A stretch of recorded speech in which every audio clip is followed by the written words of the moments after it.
I thought I would do a quick little video about these little cheap Chimera knockoffs from eBay or Amazon or wherever you get them from, AliExpress, etc.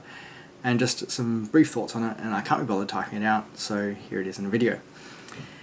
First of all, these come in a rather garish gold. A little bit of caustic soda makes it, not quite so terrible.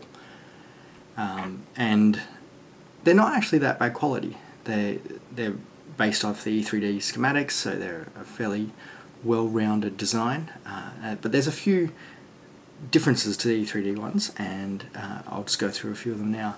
First of all, you'll see on this end that's 1/8 MPT threaded, as opposed to the E3D, which has the inbuilt coupler. Now, the majority of the 1/8 MPT couplers, which we get like this or like this one, which came factory on it, have, if you look down the guts, have a restrictor so that you can't actually fit your PTFE tube down. You'll notice that it bottoms out and you can't push it any further. However, what you can quite simply do is take a drill to the bottom of your tube, and you can drill out the restrictor. So you see here I've got two which I've drilled out, and what that allows you to do is it allows you to take your PTFE tube and slide it all the way through the coupler and protrude out the end. And of course then it functions in the same fashion as the existing E3D devices, well, the E3D Chimera, and you can slide it straight through the heatsink into the top of your heat break. Makes it quite a lot better rather than having a big gap between the bottom of your Bowden coupling and the end of the heat break. Now, one of the other things that is slightly different with the this one I bought a replacement Cyclops, and they also come as Chimera twin extruders. Now, I mainly bought this because I had a broken Chimera that needed fixing. I needed a new one of these, and so I decided I'd just grab the cheapest thing off eBay I could find and throw it together. One of the things that it's a bit hard to see, but if you look down the guts of the heat breaks, these are actually nylon, and they have a nylon tube in them, similar to the older style of heat break from E3D, or even the E3D Lite heat breaks. So that may or may not help or hinder. Depends on whether you like PTFE tubing down your heat break, or whether or not you like an all metal heat break. Your mileage will vary. Interestingly, some people have suggested this is just a standard E3D all metal heat break from a V6.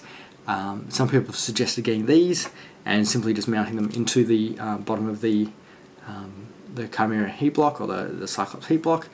I wouldn't recommend on that. See those threads and mounting it in here. Yes, it fits. I'm sure you probably could fill the gaps with some silver heatsink paste or something similar, but it's not going to be great for dissipating the heat out of that heat break throat, and so you're likely to get melting running back up through the heat break. The other thing I thought I'd mention is this is just a standard V6 fitting and nozzle with then a genuine Chimera or Cyclops heat break installed into it. Now that just fits perfectly into the copy. Works as per normal. You'd want to generate a little bit of heatsink paste in there and run it like that. However, one of the weird things, or not so weird, and perhaps this is one of the reasons why not to buy the Cyclops version of this, is that the Cyclops version has two notable differences to the E3D. Firstly, it only has one port for running horizontally through the mixer. So if you look on this end, there is a grub screw where you can access the channel that runs between the two feeders. However, there's not one on the other end, and that grub screw simply just sits in the channel. The original E3D design has a little 4mm grub screw, and then it has, on the bottom of that, it has a little ball bearing, which helps to seal up against the seat.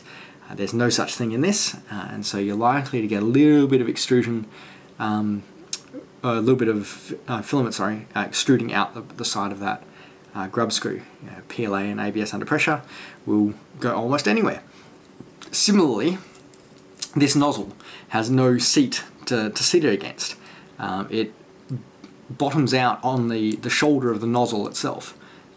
If I can get it to thread back in, I'll show it to you, where if you see there, it bottoms out directly on the thread, on the shoulder of the nozzle. Now that will basically mean that there's a gap in there in the thread, and the thread isn't bound up against itself, so that it can again start extruding out the sides. However, possibly the most annoying thing about this is that these two heat break threads aren't parallel.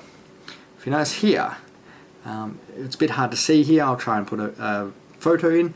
While it fits, sort of, it's certainly not smooth, and you'll notice that I'm having to put a fair bit of pressure into getting it seated. And it's actually quite obvious to the naked eye that the two heat break threads aren't actually parallel, and so therefore don't really seat in properly until without a bit of force. However, that's not an issue at all when you're running the Chimera setup, because two individual Chimera blocks will quite happily sit in there without any further issues. Overall, I think for a cheap copy, they're relatively good. It's a fairly robust design.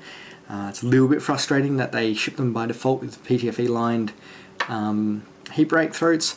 I'm guessing that's because they're actually using 3mm heat break throats and then lining them down to 2mm or 1.75mm for those of us who use 1.75mm filament.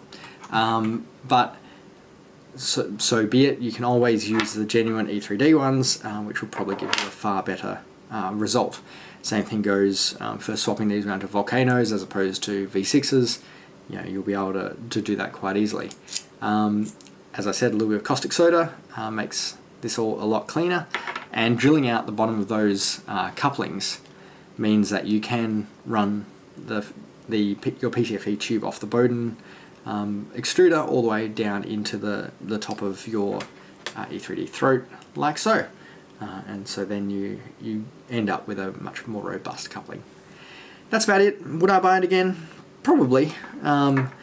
With a very small amount of work, I've got something which is as good as, if not, a little bit better than the standard E3D one. I really dislike the inbuilt coupling design on the E3D Chimeras.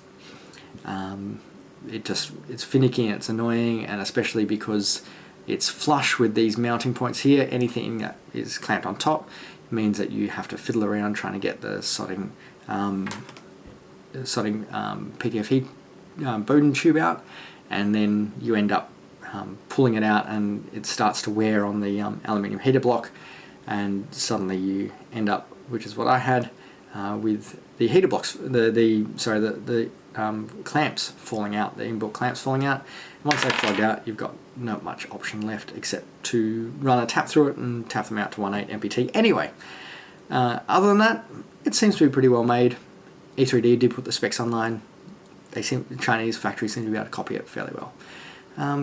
Hope you've enjoyed that. Any questions? Let me know.